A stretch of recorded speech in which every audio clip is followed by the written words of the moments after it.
नियति।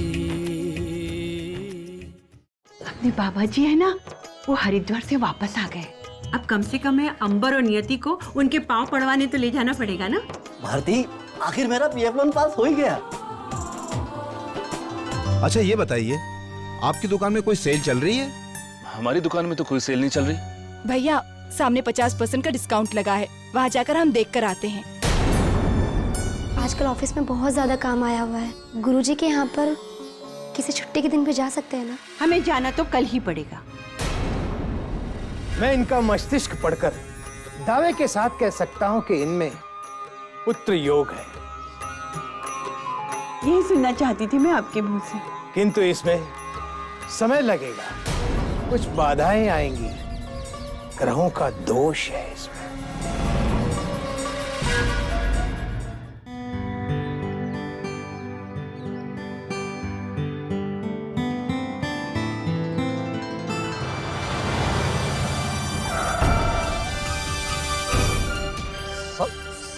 Sorry uncle.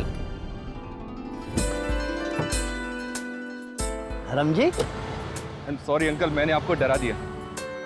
और आप भी तो पता नहीं कहाँ बीच रास्ते में से बेसोच चले जा रहे हैं कि ये गाड़ी मेरी है।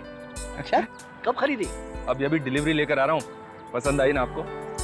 बहुत अच्छी है, बहुत जल्दी जल्दी तरक्की कर रहे हैं आप भी कर सकते हैं। पहले आप ये बताइए कि आप जा कहाँ रहे हैं? एक अच्छे काम से जा रहा था। मैंने जिस पीएफ लोन के लिए अप्लाई किया था ना धर्म जी, हाँ। वो मुझे मिल गया है। अरे वाह, ये तो बहुत खुशी की बात है अंकल। जी हाँ धर्म जी, वही मैंने सोचा कि सबसे पहले बैंक का उधार चुकाकर अपना घर छुड़ा लूं। क्या है ना धर्म जी, सर पर अगर उधार ना हो ना तो कम कमाई में भी मजे से समाई हो जाती है। अच्छा अंकल, आपको याद है मैंने एक स्कीम के बारे में आपको बताया था? अरे वो इन्वेस्टमेंट प्लान नहीं था जिसमें पैसा बहुत जल्दी दोगुना हो जाता है? हाँ, बताया था आप। बस ये समझ लीजिए कि ये सब कुछ उसी के प्रताप से हो रहा है। अंकल मैं तो कहता हूँ कि आप भी इस बारे में जरूर सोचिए।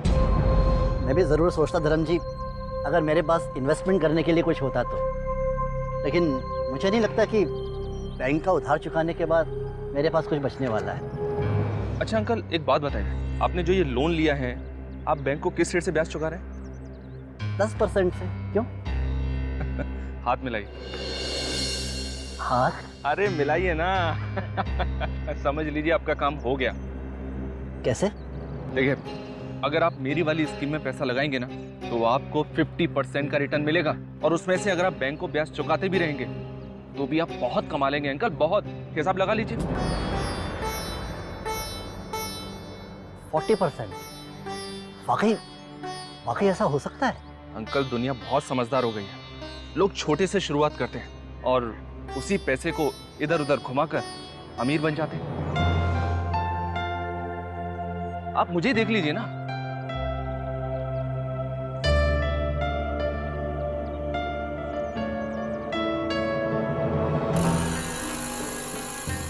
अंकल एक बात कहूं, आप और हम जैसे मिडिल क्लास के लोग अगर जिंदगी भर भी किसी के नौकरी करते रहेंगे ना तो भी अमीर नहीं बन पाएंगे।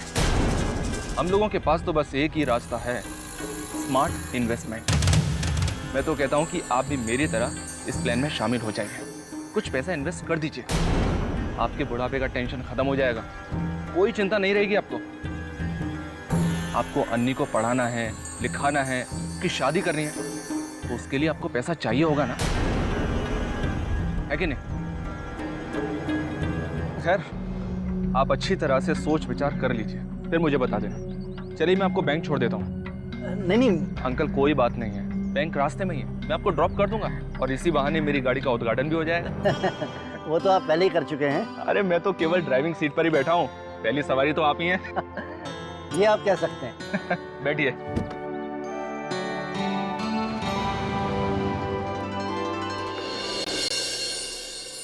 अरे वो नया स्टॉक बराबर लगाया है ना? हाँ भैया, लगा दिया है।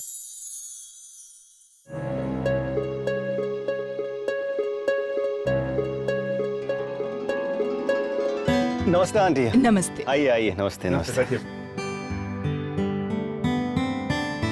बताइए आंटी, क्या चाहिए आपको? डेली वेयर चाहिए या फिर खास ओकेजन के लिए? दोनों दिखा दीजिए। जी। प्रभु निकाल। हाँ, एक मिनट। आज जो लेटेस्ट आई है ना प्रभु, वो दिखाएं। देखिए मैडम, इस पे काम देखिए आप। माँ, साड़ियाँ तो अच्छी हैं, पर कोई डिस्काउंट है या नहीं?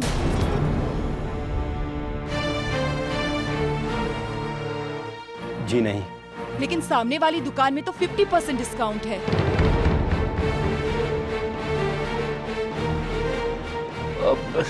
देखिए, फिर भी आप यहाँ आए हैं क्योंकि आपको पता है कि क्वालिटी यही मिलेगी। देखिए, ये तो फर्क है ही ना। कोई खास फर्क तो है ही नहीं। आइए मम्मी।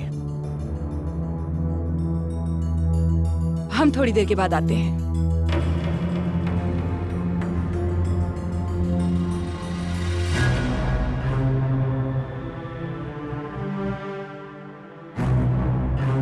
ये क्या ऋषि, ग्राहक दुकान में आकर खाली हाथ वापस जा रहा है और तुम दोनों चुपचाप देख रहे हो। पिछले कुछ दिनों से तुम दोनों का काम में बिल्कुल मन नहीं लग रहा है। अरे 2 दिन में दुकान में क्या नहीं आई, तुम लोग तो साड़ी बेचना ही भूल गए हो। क्यों, क्या कारण है? माँ, इसका कारण है सुभद्रा साड़ी भंडार। सुभद्रा साड़ी भंडार? माँ, वो हर चीज 50% डिस्काउंट पर बेच रहे हैं। ऐसे में कोई हमारी दुकान से क्यों खरीदेगा?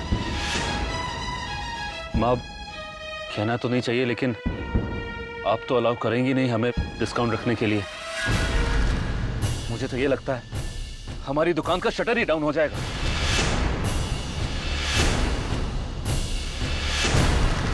ऋषि, ऐसे नहीं बोलते हैं।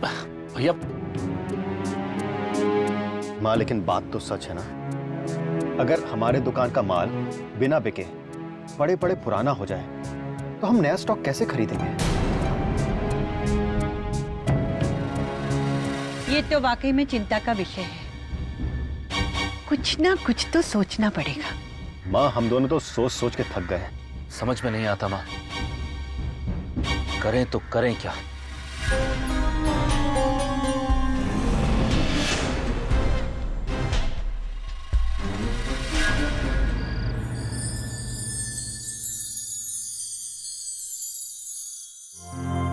कुछ समझ में नहीं आ रहा है। दुकान की सेल बढ़ाऊं तो कैसे बढ़ाऊं?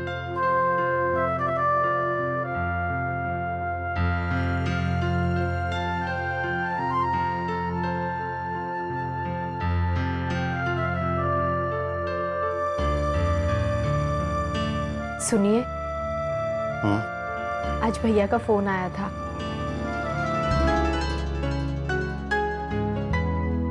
बहुत बड़ी खुशखबरी है, पता है? काहे की खुशखबरी? उनकी सेल हो रही है और हमारा नुकसान। मैंने कहा चिंटू की शादी पक्की हो गई है। अच्छा, किसकी?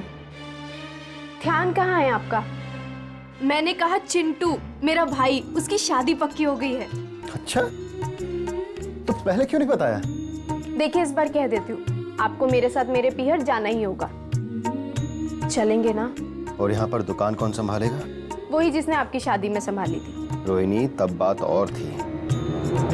मतलब मेरे एक लौते भाई की शादी में भी आप मेरे साथ नहीं चलेंगे?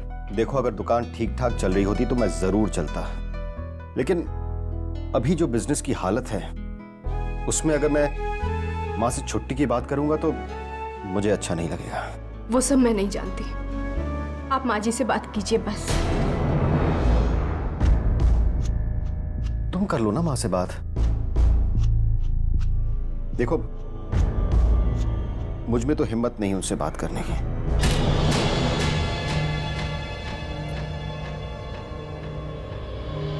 ठीक है, इस बार मैं ही बात कर लूंगी माँ जी से। अब तुम दोनों जाना चाहते हो तो चले जाओ, लेकिन जल्दी आ जाना। माँ, बस जाएंगे और आएंगे, लेकिन ऋषि दुकान ठीक से संभाल लेगा ना? हाँ बेटा, संभाल ही लेगा। और फिर 2 दिन की तो बात है, क्या पता बिजनेस को बढ़ाने का कोई नया आइडिया आ जाए पीछे से। बहू जी, तुम शादी में जा रही हो ना, अच्छी सी कोई गिफ्ट लेके जाना।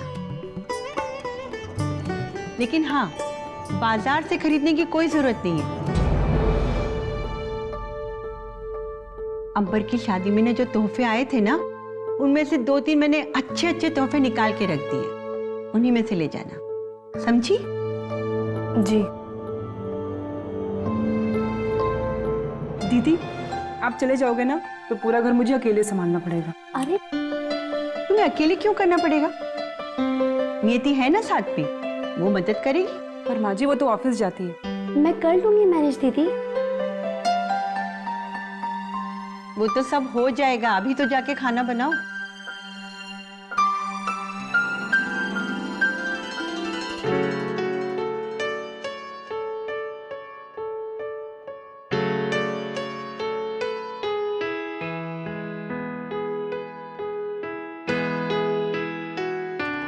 ऑफिस कैसा था? कुछ खास नहीं, बस काम काम और काम। तभी बहुत थकी हुई लग रही हो।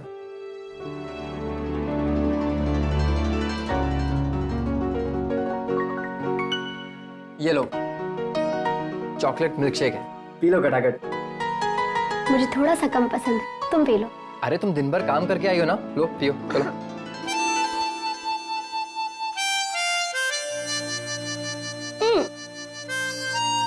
मुंह को लो, तुम भी तो पूरा दिन ऑफिस में काम करके आए हो। पियो पियो पियो। मैं तो ऑफिस गया ही नहीं आज, कल से जाऊंगा। मैं तो भूल ही गई थी, लंबी छुट्टियां जो ले रखी हैं। वो तो हनीमून के लिए ली थी। तुम 2 दिन से ऑफिस जाने लगी हो, मैं दिन भर तुम्हें मिस करता हूँ। मैंने भी आज पूरा दिन तुम्हें बहुत मिस किया। सच्ची? सच्ची। लेकिन तुम ऑफिस जाओगे तब भी मुझे मिस ही करोगे। कौन सा मेरे ऑफिस में काम करते हो? हाँ लेकिन वो हम दोनों लंच टाइम में कहीं मिलकर साथ खाना तो खा सकते हैं। सोचो वही घर का टिफिन, लेकिन बिना किसी को बताए चोरी चोरी चुपके चुपके एक साथ खाना, मजा आएगा। हाँ सोचो। मजा तो बहुत आएगा। और इससे एक फायदा और होगा कि हमारा प्यार दिन दुगना रात चौगुना बढ़ता जाएगा। बढ़ता। अरे दीदी बुला रही है, छोड़ो ना। कोई नहीं बुला रहा है, बहाना बनाना है तो कुछ नया बना। हाँ, ये पुराना घिसा पिटा फिल्मी बहाना नहीं चलेगा। नियति, सुन लिया? नियति।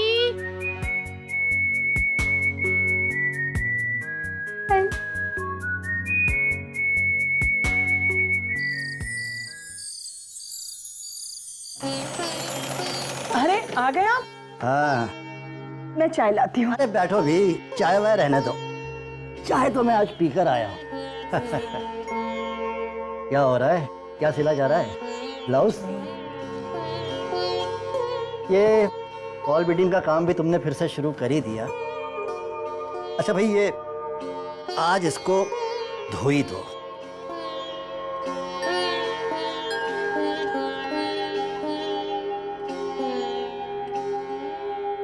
ये रहा तुम्हारा डब्बा। अरे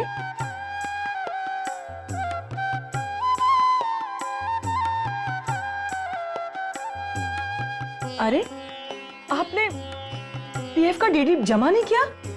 नहीं। लेकिन क्यों नहीं जमा किया? मैं तुमसे इस बारे में बात करने ही वाला था।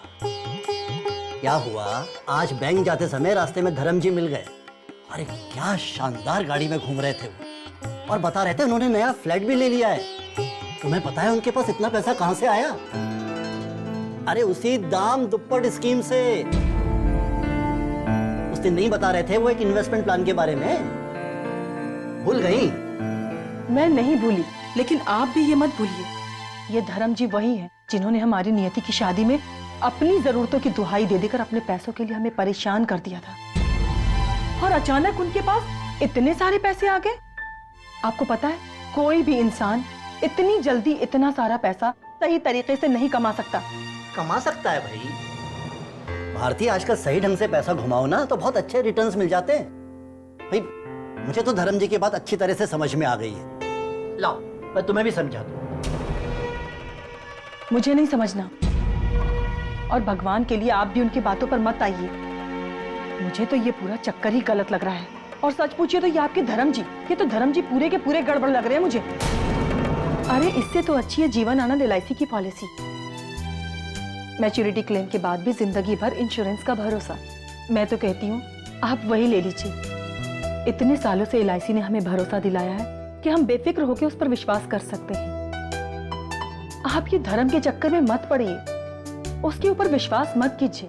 अगर आपको विश्वास करना ही है तो LIC पे कीजिए। भारती देखो, अब बिना किसी कारण के एक शरीफ आदमी पर शक करना अच्छी बात नहीं है।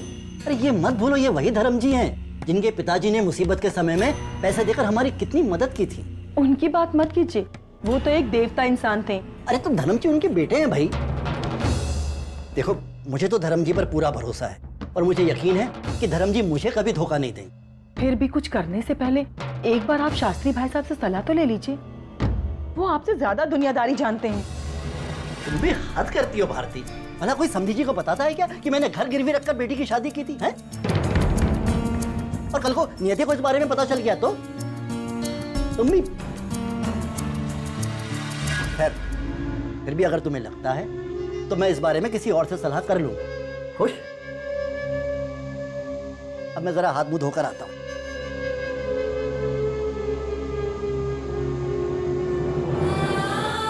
इन्हें सद्बुद्धि देना गणपति बप्पा, मुझ पर तरस खा।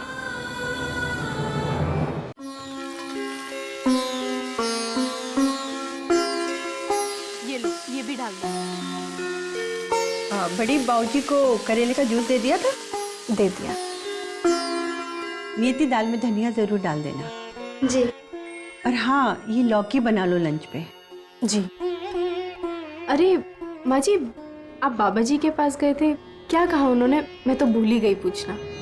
पता नहीं मेरे साथ ही ऐसा क्यों होता है। क्या हुआ माँ जी? नहीं, बाबा जी ने वैसे तो सब ठीक बताया और अंबर के लिए तो बताया है कि उसके भाग्य में एक तेजस्वी बेटे का योग भी है।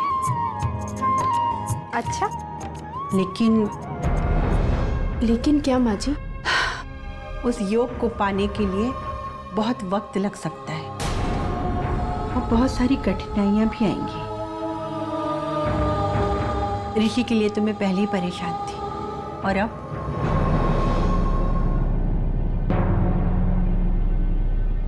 पता नहीं क्या किस्मत है इस घर की।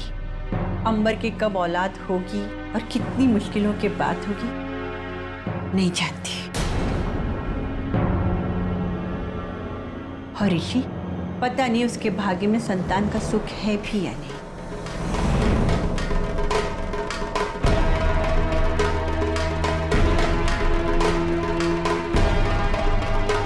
आप परेशान मत होइए, सब ठीक हो जाएगा।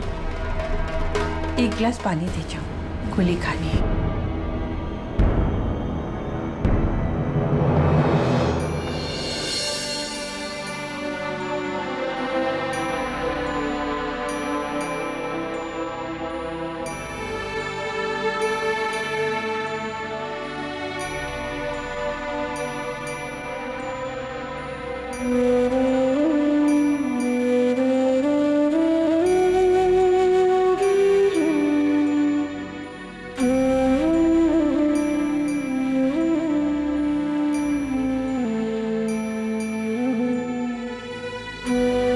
दीदी, मम्मी जी ने जो भी कुछ कहा वो दिल पर मत लगाइए।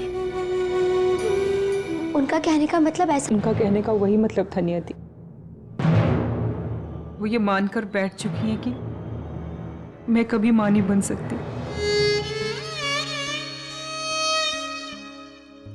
मैं समझ सकती हूँ दीदी, आपको कैसा लग रहा होगा। तुम नहीं समझ सकती नियति, अभी तुम इस घर की नई नवेली दुल्हन हो और ऊपर से कमाने वाली। और आज नहीं तो कल तुम इस घर को पोता भी दोगी।